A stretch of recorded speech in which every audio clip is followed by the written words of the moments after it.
August 27th. You wouldn't believe how many people want to help out your basketball team. Me and Rondell have stood outside a grip of different spots over the past week, and we've already made back more than $50.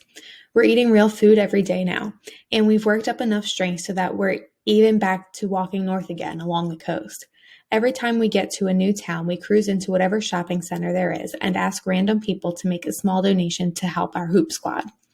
It's a trip, man. People actually pull out their wallets everywhere we go. I told Rondell just last night, yo, I feel like we've played on every high school team in California. He laughed and said, and plus my grades won't even make me ineligible or nothing. I didn't know what the hell he was talking about, but we both laughed and laughed and laughed after he said that.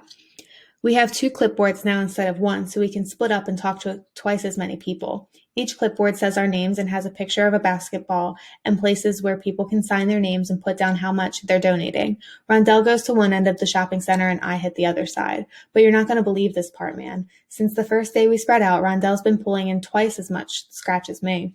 I was so shocked the first couple days he came back with a pocket full of cash that this morning I decided to hide behind a row of shopping carts to hear how he does it. I watched Jude go right up to this older lady coming out of Payless shoes with her little granddaughter in a stroller. Rondell got this big goofy smile on his face and said, "Excuse me, ma'am, but could I maybe tell you something about my basketball team real quick? How we collected money to go in some tournament in San Jose?" The woman stopped, said, "Why, it seems you just did, young man." Then she gave him a big old lady smile. "What you mean by that, ma'am?" Rondell said. She shook her head and told him, "I'm sorry, honey. Please, go on and tell me about your team." Rondell tapped his clipboard and said, "Nah, it's just we trying to get some money so we can go in this tournament, ma'am, in San Jose. So we could maybe take a plane up there and stay at a hotel. We're real good at basketball, ma'am." "I'm sure you are," the woman said. "How tall are you anyway?" Rondell shrugged, said, "Taller than most people I walk past." The woman laughed and reached for her purse. "Well, I'd certainly love to help out your team, son. I think I have a few extra dollars in here. Yes, here we go." She handed the cash over to Rondell and signed his clipboard. "Thank you, ma'am," Rondell said, showing his teeth. "Just go beat those guys in San Jose," the woman said, shaking her fist and wheeling her stroller down into the parking lot toward her car.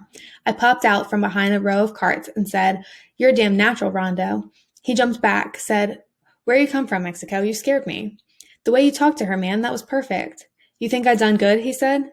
"You're 10 times better than me," I told him. "I put that on everything." He got this huge, proud grin on his face and handed me the money.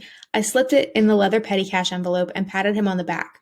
"I'll come back in like an hour so we could go eat," I said. He nodded. Then I went back over to my side of the shopping center and tried to practice smiling, all big and goofy like Rondell.